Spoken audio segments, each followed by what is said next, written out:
So this issue looks at the continent in the context of a post-COVID world and its place in that world, the options it has, and how we are going to make the most of a bad situation. For a start, although the number of human fatalities has been much less, certainly according to the official statistics, the contributors make clear in many of the articles that we publish in this edition, the economic consequences of the pandemic has been catastrophic, particularly the informal sector, which employs just over 60% of Africa's workforce, and those people have very little social support, if any at all. So they sell every day to be able to survive. They don't have money saved one place or locked down somewhere that they'll be spending, no. Well, the pandemic and the attendant lockdowns basically caused the world to stand still.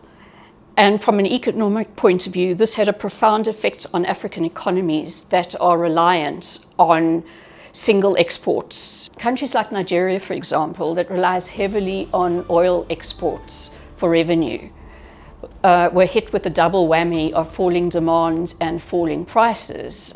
Oil, for example, the price dropped by about 50% at its worst. So countries who are dependent on single commodities for their revenue and their tax base were particularly hard hit, and it has reinforced the understanding that to succeed in a post-COVID world, they are going to have to diversify. The pandemic has also provided an opportunity for a number of other sectors to actually grow and accelerate their development, especially when it comes to technological innovation in getting medicines, medical supplies, and medical advice to people, particularly in rural areas. Education has gone online, which demonstrates just what is possible, even for a country that perhaps relies heavily on external aid or has got finite resources for education and health and all those other vital services that people in the first world take for granted. Tech startups, for example, in Africa, have accelerated their development and have attracted funding even in these trying times. That is one area where diversification can and should happen.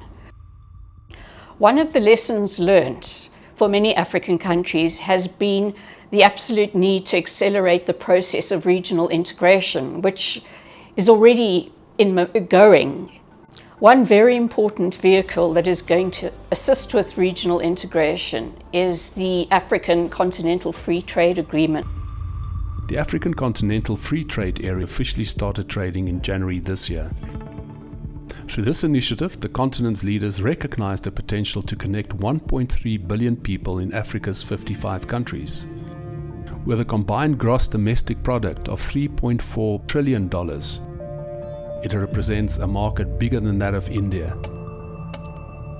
Many of our contributors make it very clear that African governments and policymakers realize that it is vital that this newly implemented trade agreement is properly used efficiently and well thought out. As the rest of the world recovers from the pandemic and finds new ways of coping, if Africa is left behind in terms of vaccination, there's a very real danger we'll be left out of the global economy as the recovery gathers pace and accelerates. And while the African Union is very aware of that, it needs to do much, much more to ensure that we get our fair share of vaccinations. For all this and more, please read our latest edition of African Fact.